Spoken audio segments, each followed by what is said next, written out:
that from God have descended the germs of life, not to my father only and father's father, but to all things that are born and grow upon the earth, and in an especial manner to those endowed with reason.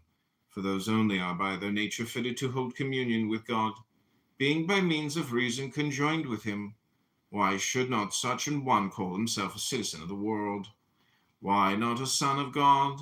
Why should he fear aught that comes to pass among men? Shall kinship with Caesar or any other of the great at Rome be enough to hedge men around with safety and consideration without a thought of apprehension? While to have God for our Maker and Father and kinsman, shall not this set us free from sorrows and fears?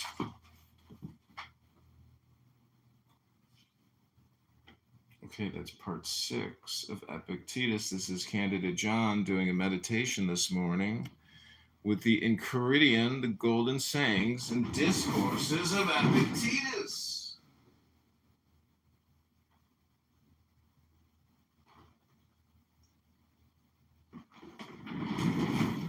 Okay, this is part 7.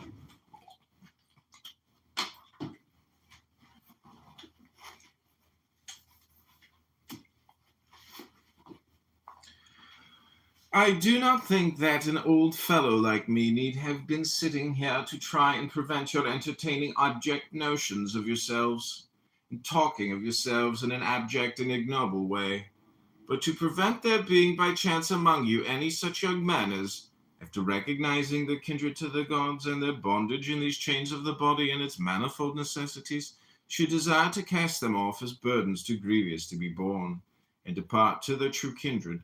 This is the struggle in which your master and teacher, were he worthy of the name, should be engaged.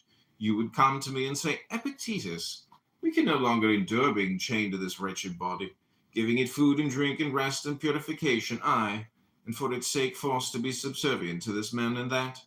Are not these things indifferent and nothing to us? Is it not true that death is no evil? Are we not in a manner kinsmen of the gods, and have we not come from them? Let us depart thither whence we came. Let us be freed from these chains that confine and press us down. Here are thieves and robbers and tribunals, and they that are called tyrants, who deem that they have after a fashion power over us because of the miserable body and what appertains to it. Let us show them that they have power over none.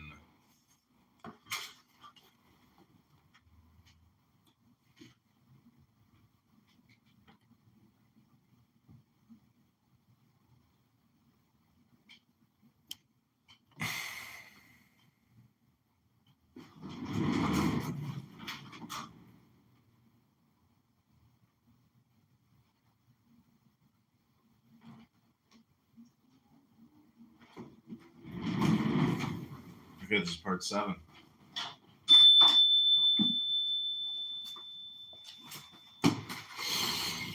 And to this I reply, friends, wait for God.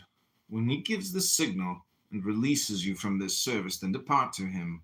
But for the present, endure to dwell in the place wherein he hath assigned you your post. Short indeed is the time of your habitation therein, and easy to those that are thus minded. What tyrant, what robber, what tribunals have any terrors for those who thus esteem the body and all that belong to it as of no account? Stay, depart not rashly hence. Something like that. Something like that is what should pass between a teacher and ingenious youths. As it is, what does pass? The teacher is a lifeless body, and you are lifeless bodies yourselves.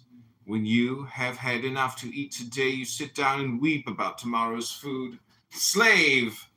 If you have it, well and good. If not, you will depart. Door is open. Why lament? What further room is there for tears? What further occasion for flattery? Why should one envy another? Why should you stand in awe of them that have much or are placed in power, especially if they be also strong and passionate? Why? What should they do to us? What they can do, we will not regard. What does concern us that they cannot do? Who then shall still rule one that is thus minded?